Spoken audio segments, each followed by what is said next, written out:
and the external teachings is how to be a nice seed. You take your avocado seed, polish it, take your avocado seed, maybe paint it. You take your avocado seed, move it on this wall, then move it on that wall, and then every time you go to the park take your avocado seeds, throw it at somebody, maybe they throw it back to you. So literally you watch external teachings and it's just this seed is moving around and it achieves nothing. Then Allah described for everybody death. Why?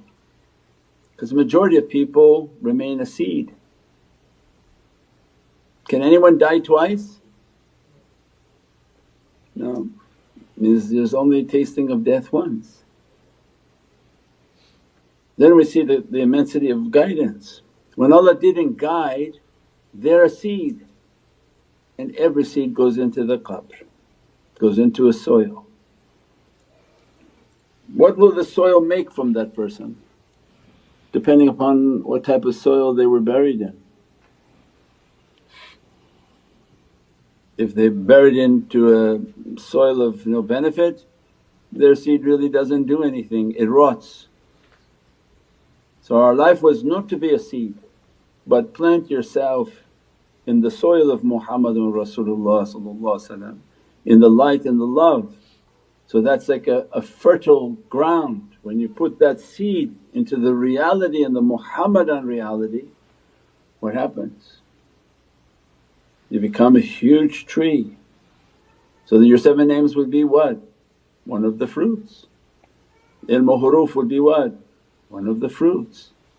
Ulum al-Qur'an, all the kalima of Qur'an would be what? One of the fruits.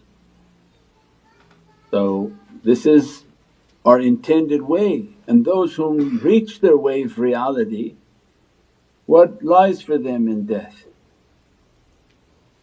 Means they already established death. So when they enter into the grave, their physicality is nicely parked and now they can come out with their light reality with no restriction, no limitation. They conveniently and safely park the physicality. Now that light reality can be entirely luminous upon the earth and luminous upon its location and its physicality. Those become like Rawza Sharif. You know when we go for Rawza Sharif they say, oh the green carpet, everyone's trying to get to the green carpet, as if the carpet is the thing that's blessing you.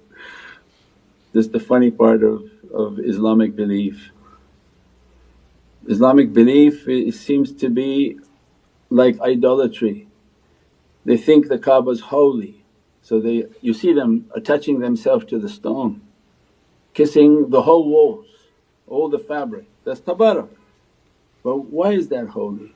Because the light of Prophet is inside that Kaaba. The light of the Prophets are inside that. Sayyidina Ismail is buried there. That light is what Allah is calling us to. But our primitive nature, we need something physical, oh we're physical. So you throw yourself onto the fabric of the Kaaba. That's okay, it's tabarak and blessing. But the light inside is what's the importance, the wave reality inside that dressing the servants. So when they understood that, then they understand, oh when you go to Madinatul Munawwarah, what then? Means the light of Prophet is emanating. And as a result you take your light reality, you meditate, you make your tafakkur to what? To be dressed by those lights, blessed by those lights. And this becomes the immense realities of light, connecting with lights, being dressed with these lights.